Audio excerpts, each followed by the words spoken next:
مغرب کے بعد سے کالز آنے شروع ہو گئے کہ مفتی صاحب آج چاند کے چاروں طرف بالکل گول سا ایک اجالا نظر آ رہا ہے، ایک روشنی نظر آ رہی ہے، تو یہ کیا ہے؟ کچھ لوگ کہتے ہیں کہ طوفان آنے والا ہے، کچھ لوگ کہتے ہیں کہ پریشانی بڑھ جائے گی، کچھ کہتے ہیں کہ بھائی قیامت آنے والی ہے۔ اس کی حقیقت کیا ہے؟ آپ اس بارے میں کچھ بتائیں۔ کئی سارے فونز، یہاں تک کہ مجھے فون کو سائلنٹ کرنا پڑا کیونکہ میں تنگ آ گیا اس سے۔ یہ ایک ہی بات آدمی کتنا بتائے گا بھائی؟ تو اس لیے میں نے سوچا کہ اس کی حقیقت آپ کے سامنے بھی پیش کروں۔ سب سے پہلی بات تو آپ یہ سمجھ لیں، میں نے جو ان سے کہا ہے وہ آپ کو بتاتا ہوں۔ قرآن و حدیث میں اس کا کوئی تذکرہ نہیں ہے کہ چاند کے چاروں طرف کچھ اجالا نظر آئے گا، کچھ روشنی نظر آئے گی، بالکل گول سی لکیر ہو جائے گی، اس طرح کچھ نہیں ہے۔ قرآن و حدیث میں اس کا کوئی تذکرہ نہیں ہے۔ لہٰذا جو مفتی ہوتا ہے یہ اللہ اور بندوں کے درمیان ایک طریقے کا ترجمان ہوتا ہے، شریعت کو بتانے والا ہوتا ہے۔ وہ شریعت کا نام لے کر اپنی بات نہیں بتا سکتا۔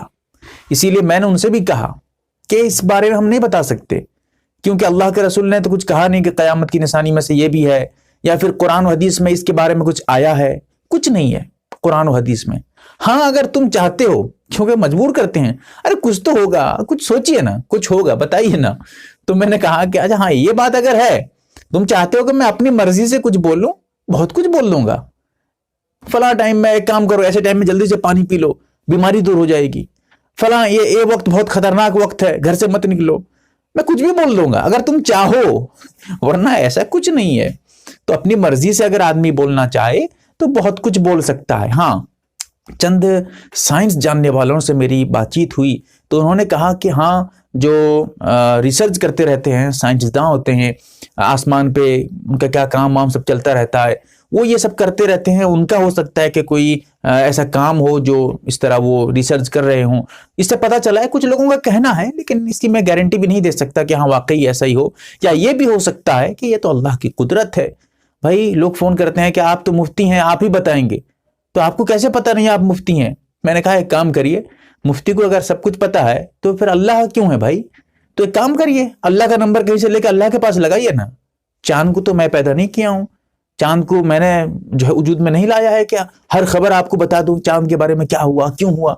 یہ تو میرا کام نہیں ہے نا۔ شریعت کے بارے میں جتنی بات ہے وہ آپ کو میں بتا سکتا ہوں۔ پھر بھی اگر آپ زیادہ جاننا چاہیں تو ڈائریکٹ رب سے رابطہ کریں، ڈائریکٹ اللہ سے رابطہ کریں۔ تو عرض کرنے کا مقصد یہ تھا کہ یہ جو افواہ چل رہے ہیں یہ سب بے بنیاد ہیں، ایسا کچھ نہیں ہوتا رہتا ہے۔ کبھی کبھی چاند الٹا ہو گیا، ایک مرتبہ ہوا تھا ایسے، ایک مرتبہ ہوا تھا کہ بھائی چاند میں کوئی خرابی ہو گئی تھی، ایسے ویسے کیا کیا چلتا رہتا ہے۔ تو جہاں تک لوگوں کی باتیں ہیں وہ تو بناتے رہتے ہیں، وہ اپنی مرضی سے کچھ بھی گڑھ دیتے ہیں، اور اتنی تیزی سے ان باتوں کو آپ لوگ شیئر کر دیتے ہیں کہ جب سنتا ہوں کہ یہ بات اتنی جلدی پھیل گئی، افسوس ہوتا ہے، افسوس۔ کیونکہ اللہ کے رسول صلی اللہ علیہ وسلم کے ارشاد ہے، مسلم شریف میں روایت ہے، اگر آپ کسی کی بات کو بغیر تحقیق کے آگے شیئر کر دیتے ہیں، آپ کو پتہ نہیں ہے کہ صحیح ہے یا غلط ہے، وہ آدمی صحیح خبر دے رہا ہے یا غلط خبر دے رہا ہے، آپ کو کچھ پتہ نہیں، سنی ہوئی باتوں کو آگے آپ فارورڈ کر دیتے ہیں۔ بِكُلِّ مَا سَمِعَ، حدیث میں آیا ہے، ہر سنی ہوئی بات کو آگے بتا دینا جھوٹ میں داخل ہو جائے گا، جھوٹے ہو جائیں گے آپ۔ سوچئے یہ سب جھوٹی خبر، لوگوں کی بنائی ہوئی، منمانی کی ہوئی، اپنی مرضی سے گھڑی ہوئی باتیں آپ کہاں کہاں پہنچاتے ہیں، آپ کا کیا گناہ ملتا ہوگا، سوچ کر دیکھیں۔ تو اسی لیے یہ افواہ ہیں، یہ جو غلط سلط باتیں، ان سے مکمل بچنے کی کوشش کریں۔ اللہ تعالی ہمیں سمجھنے کی توفیق دے۔ یہ جو چاند کے سامنے جو چاروں طرف گول سا نظر آ رہا ہے، یہ اللہ کی قدرت ہو سکتی ہے، یا سائنسداں کا جو سائنس جاننے والے ہیں ان کا ریسرچ ہو سکتا ہے، تو کچھ بھی ہو سکتا ہے۔ اس میں ہم کو پڑھنے کی کیا ضرورت ہے؟ قرآن حدیث میں کوئی تذکرہ نہیں ہے تو ہم لوگ اس بارے میں کچھ نہیں بتا سکتے۔ اللہ تعالیٰ ہمیں سمجھنے کی توفیق دے، آمین یا رب العالمین۔ آپ دیکھ رہے ہیں